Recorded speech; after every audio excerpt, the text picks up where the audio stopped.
ജ്യോതിഷ പങ്ക്തിയിലേക്ക് എല്ലാ പ്രേക്ഷകർക്കും സ്വാഗതം. ഇന്ന് വിചിന്തനം ചെയ്യുന്നത് 2025 മെയ് മാസ ഫലമാണ്. മെയ് മാസം 1-ാം തീയതി മുതൽ 31-ാം തീയതി വരെയുള്ള ഒരു മാസത്തെ ഫലം. അത് ധനു രാശിക്കാരായിരിക്കുന്ന മൂലം, പൂരാടം, ഉത്രാടത്തിന്റെ ആദ്യത്തെ പാദമടങ്ങുന്ന നക്ഷത്രക്കാരുടെ ഫലമാണ് പറയുന്നത്. ഞാൻ ഹരികുമാർ, ദേവി ജ്യോതിഷാലയം, കാവുംപടി, മണർകാട്, കോട്ടയം. ഈ ചാനൽ പേരും നക്ഷത്രവും ചേർത്ത് കമന്റ് ചെയ്യുകയും സബ്സ്ക്രൈബ് ചെയ്യുന്നവർക്കും വേണ്ടി പ്രത്യേകം പ്രാർത്ഥിക്കുന്നതാണ്. കൂടാതെ ജ്യോതിഷ കാര്യങ്ങൾക്ക് നേരിട്ട് വരികയോ ഫോൺ വിളിച്ച് ചോദിക്കുന്നതിന് അവസരം ഉണ്ടായിരിക്കുന്നതാണ്. വിവാഹ കാര്യമായാലും ജോലി കിട്ടുന്ന കാര്യമായാലും വിദ്യയുടെ കാര്യമായാലും അങ്ങനെ ഉള്ള കാര്യങ്ങൾക്ക്. ഗ്രഹങ്ങളുടെ സ്ഥിതി അനുസരിച്ച് നോക്കുമ്പോൾ ധനു രാശിക്കാർക്ക് മെയ് മാസത്തിൽ ദൈവാധീനം ഒരു അല്പം കുറഞ്ഞിരിക്കുന്നു. അത് മെയ് മാസം 14-ാം തീയതി മുതൽ ആ വ്യാഴം പൂർണ്ണമായ ദൈവാധീനത്തോട് നിവൃത്തി സ്ഥാനത്തോട്ട് മാറുകയാണ്. കണ്ടകശനിയൊക്കെ ഉള്ള സമയമാണ്, ആരംഭിച്ച സമയമാണ്. എല്ലാവരും ഏത് കാര്യങ്ങൾ ചെയ്യുമ്പോഴും ഒരു ജാഗ്രത ആവശ്യമാണ്. മെയ് മാസം 14-ാം തീയതി മുതൽ ഒരു വർഷത്തേനാണല്ലോ ആ വ്യാഴം മിഥുനം രാശിയിലേക്ക് മാറുന്നത്. അപ്പോൾ ദൈവാധീനം വർദ്ധിക്കുന്നു.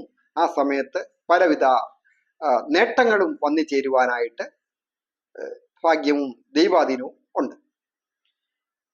ഏറ്റവും വലിയ ഭാഗ്യഭാവത്തിന്റെ അധിപനാണ് ആദിത്യൻ. പ്രത്യേകിച്ച് ധനു രാശിക്കാർക്ക് 9-ാം ഭാവാധിപനായിരിക്കുന്ന ആദിത്യൻ തൻ്റെ ഉച്ചരാശി, ഏറ്റവും പവർഫുൾ ആയിരിക്കുന്ന രാശിയിൽ ഭാഗ്യസ്ഥാനമായ 5-ാമിടത്ത്, ത്രികോണ ഭാവമാണല്ലോ 5, അവിടെ സ്ഥിതി ചെയ്യുമ്പോൾ പല വിധത്തിലും നേട്ടങ്ങളും അഭിവൃദ്ധികളും ഒക്കെ വന്നു ചേരും. മനസ്സിനിണങ്ങിയ കാര്യങ്ങൾ നടക്കുന്നതിനൊക്കെ സൂചനയുണ്ട്. എന്നിരുന്നാലും ദേഷ്യമൊക്കെ വളരെ നിയന്ത്രിക്കണം. അഭിപ്രായ വ്യത്യാസങ്ങളൊക്കെ ഒഴിവാക്കണം.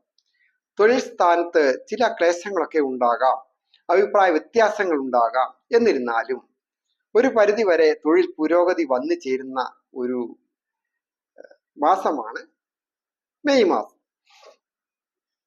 സുഹൃത്തുക്കൾ മൂലവും സഹോദരസ്ഥാനീയ മൂലവും നേട്ടങ്ങളും സഹായങ്ങളും ഒക്കെ ലഭിക്കും.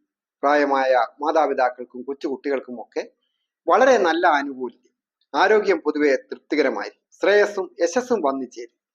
സന്താനങ്ങളെ കൊണ്ട് ചില ക്ലേശങ്ങളൊക്കെ സൂചകമാണ്. മനക്ലേശങ്ങൾ, സാമ്പത്തിക നഷ്ടങ്ങളും സൂചകമാണ്. ഗൃഹസംബന്ധമായിട്ടും വാഹന സംബന്ധമായിട്ടും ഒക്കെ പൊതുവെ നല്ല ഒരു മാസം. ഗൃഹം പുതുക്കി പണിയണമെന്ന് ആഗ്രഹിക്കുന്നവർക്ക് അതിനുവേണ്ടി ശ്രമിച്ചാൽ അത് സാധിക്കുന്ന സമയമാണ്.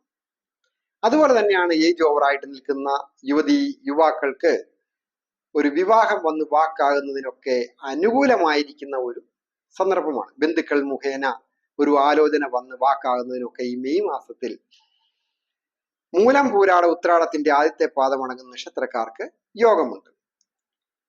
വാഹനകാരകൻ കൂടിയായിരിക്കുന്ന ശുക്രൻ ഉച്ചരാശിയിൽ നിൽക്കുന്നു. അതുപോലെ തന്നെ ആഗ്നേയഗ്രഹമായ ആദിത്യൻ ഉച്ചരാശിയിൽ നിൽക്കുന്നു. മറ്റ് 2 ഗ്രഹങ്ങൾ നീചത്തിൽ നിൽക്കുന്നു. ഒന്ന് ബുധൻ, ബുദ്ധിയുടെ കാരകനും നിവൃത്തി സ്ഥാനത്തിന്റെ അധിപനും തൊഴിൽ സ്ഥാനത്തിന്റെ അധിപനും നീചം ഭവിച്ച് നീചഭംഗ രാജയോഗത്തോടുകൂടിയൊക്കെ പ്രദാനം ചെയ്യുന്നുണ്ട്. കൂടാതെ പ്രവർത്തികാരകനായ ചൊവ്വായ്ക്കും നീചഭംഗം വരുന്നു.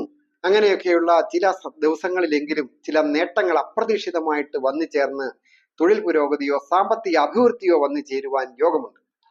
അത് IT മേഖലയിൽ ജോലി ചെയ്യുന്നവർക്കായാലും മെഡിക്കൽ രംഗത്ത് ജോലി ചെയ്യുന്നവർക്കായാലും അനുകൂലമാണ്.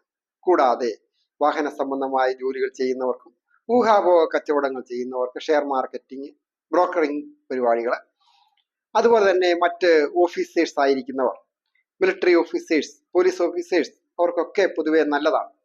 മത്സ്യബന്ധനവും വ്യാപാരവും വിപണനവുമായി ബന്ധപ്പെട്ട് തീരദേശത്ത് ജോലി ചെയ്യുന്നവർക്കൊക്കെ പൊതുവെ സമ്പൽ സമൃദ്ധിയൊക്കെ വന്നു ചേരുവാനായിട്ട് യോഗമുള്ള സമയമാണ്. സാമ്പത്തികം കൊടുത്തത് കിട്ടാനുള്ളത് കിട്ടുന്നതിനോ അതുപോലെ തന്നെ മറ്റ് സഹായങ്ങളൊക്കെ സാമ്പത്തികമായിട്ട് മറ്റുള്ളവരിൽ നിന്ന്, ബന്ധുക്കളിൽ നിന്നൊക്കെ ലഭിക്കുവാനും സൂചനയുള്ള ഒരു മാസമാണ്. ഏറ്റവും പ്രധാനമായിട്ട് ശ്രീകൃഷ്ണസ്വാമി ക്ഷേത്ര ദർശനം നടത്തി പ്രാർത്ഥിക്കുന്നതും മഹാദേവന് ജലധാര പോലെയുള്ള വഴിപാടുകൾ ചെയ്യുക. കൂടാതെ നാഗരാജാവിന് മഞ്ഞൾപ്പൊടിയൊക്കെ സമർപ്പിച്ച് പ്രാർത്ഥിക്കുന്നതും ഉത്തമമാണ്. അവരവരുടെ മതവിശ്വാസം അനുസരിച്ച് ചെയ്യുക. അതാണല്ലോ ഏറ്റവും മനസ്സിന് തൃപ്തികരം.